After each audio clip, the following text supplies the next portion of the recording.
Praise the Lord, this is Benita Daniel. Welcome to the other 167. I greet you all in the wonderful name of Jesus, the Son of the living God. I would like to share about interceding for one another today. And interceding for one another in Hindi, it means एक दूसरे के लिए निवेदन करना. Amen. And एक मसीह होने के नाते एक दूसरे के लिए निवेदन करना ये बहुत अहम बात है. Amen. और मैं आप सबसे कहना चाहती हूँ कि मेरे साथ आप रोमन्स उसका चैप्टर 8 वर्स 34 निकालेंगे. और परमेश्वर का वचन यहाँ पर कहता है कि फिर कौन है जो दंड की आज्ञा देगा?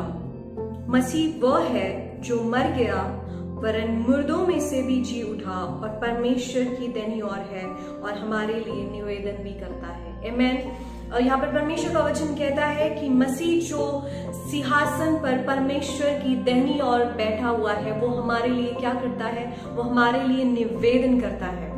जो वो परमेश्वर जिसने आकाश और पृथ्वी को बनाया, वो यीशु मसीह जो इस दुनिया में 2000 साल पहले था और उसने बड़े बड़े चमत्कार किए, लोगों के लिए प्रार्थना की, लोगों को चंगाई दी, मुर्दों में से उन्हें जी उठाया और वो हमारे लिए सिंहासन पर परमेश्वर की दाहिनी ओर बैठकर हमारे लिए निवेदन करता है. आमीन. ये कितनी बड़ी बात है कि वो हमारे लिए निवेदन करता है. आमीन. उसने अपना लहू उस क्रूस पर बहाया, वो मारा गया, वो गाड़ा गया और फिर तीसरे दिन जी उठा और परमेश्वर की दाहिनी ओर जा बैठा. हालेलुया. सारी महिमा परमेश्वर को हम देंगे. और मैं आपसे कहना चाहूंगी कि एक दूसरे के लिए निवेदन करना, इसमें सामर्थ्य है. आमीन. कभी कभी हमें ऐसा लगता है कि हम कैसे उस व्यक्ति के लिए निवेदन करेंगे, हम तो उसे जानते नहीं है और हम तो उससे बात भी नहीं करते हैं. और कभी कभी हमारे मन में व्यक्तियों के लिए ये होती है, कड़वाहट होती है, एक अनफॉरगिवनेस होता है.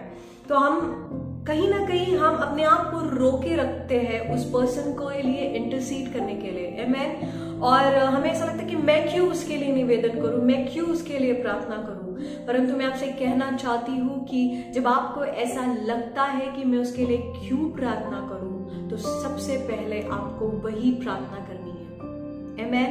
बिकॉज अनफॉरगिवनेस और बिटरनेस हमें हमारे हीलिंग को रोके रखती है, हमारे चंगाई को रोके रखती है. हालेलुया. और जब हमारे अंदर किसी के लिए अनफॉरगिवनेस और बिटरनेस है तो हम उस व्यक्ति के लिए प्रार्थना नहीं कर सकते हैं. परंतु जब हम वो अनफॉरगिवनेस और बिटरनेस परमेश्वर के हाथों में सौंपते हैं तो परमेश्वर हमें उसके प्रेम से भरता है. जब वो हमें अपने प्रेम से भरता है तो हम उनके लिए क्या करते हैं? निवेदन करना चालू करते हैं. और हमें निवेदन हमारे रिलेटिव्स के लिए, हमारे फ्रेंड्स के लिए, और जो इंसान जो आपको पता है कि वो बुरे कामों में है, जो डार्कनेस में है, जो अंधकार में है और आप चाहते हैं कि उनका उद्धार हुए, तो आपको परमेश्वर से क्या करना है? उनके लिए निवेदन करना है कि परमेश्वर उनके जीवन को बदल, परमेश्वर उनकी आदतों को बदल. हालेलुया. और हम परमेश्वर से ये प्रार्थना करें कि उनके जीवन को ट्रांसफॉर्म कर, उनके जीवन में एक बदल लेकर आ. जब हम ऐसी प्रार्थना निवेदन परमेश्वर से करते हैं तो परमेश्वर उनके जीवन में बदल लाता है. हालेलुया. बिकॉज परमेश्वर का वचन कहता है कि पहला तिमोथी उसका 2 अध्याय पहले वचन में, अब मैं सबसे पहले यह उपदेश देता हूँ कि विनती और प्रार्थना और निवेदन और धन्यवाद सब मनुष्य के लिए किए जाए. आमीन. तो परमेश्वर का वचन यहाँ पर कहता है कि विनती और प्रार्थना और निवेदन और धन्यवाद सब मनुष्य के लिए किए जाए. हालेलुया. सब मनुष्य के लिए किए जाए, यहाँ पर परमेश्वर का वचन कहता है. ऐसा ही नहीं कि सिर्फ मैं निवेदन अपने रिलेटिव्स के लिए ही करूंगा, अपने फ्रेंड्स के लिए ही करूंगा, ऐसा नहीं है. हमें हर व्यक्ति के लिए निवेदन करना है जो हमारे फ्रेंड सर्कल में है. और जब हम चाहते हैं कि उसका उद्धार हुए या फिर वो परमेश्वर को जाने, परमेश्वर की महिमा को देखे, तो हमें उसके लिए निवेदन करना है. हो सकता है कि आपको उसका रिजल्ट अभी नहीं मिलेगा, परंतु जब आप उसके लिए प्रार्थना करते रहोगे, परमेश्वर एक ना एक दिन आपके प्रार्थना को उत्तर देगा. बिकॉज ये मेरा पर्सनल एक्सपीरियंस है। जो मित्र है, जो मेरे दोस्त लोग हैं, मैं उनके लिए प्रार्थना करती हूँ, मैं उनके लिए निवेदन करती हूँ कि परमेश्वर की वो महिमा को देखे। उनकी आंखें जो अंधकार से दबी हुई है, जो उनकी आंखें, जो शैतान ने उनकी आंखों को अंधकार से बंद कर दिया है, मैं परमेश्वर से निवेदन करती हूँ कि उनकी आंखों को खोले, ताकि वो परमेश्वर की ज्योति को देखे, ताकि वो जाने कि परमेश्वर ही मार्ग है, वही सत्य है और वही जीवन है। हालेलुया। मैं आपसे एक गवाही शेयर करना चाहती हूँ कि जब मैं लास्ट ईयर मैं कोविड पॉजिटिव थी और मैं 14 डेज क्वारंटीन थी अपने रूम में, और मैं काफ़ी डर गई थी कि मुझे ऐसे कैसे कोविड हो गया, और ये अनएक्सपेक्टेड था।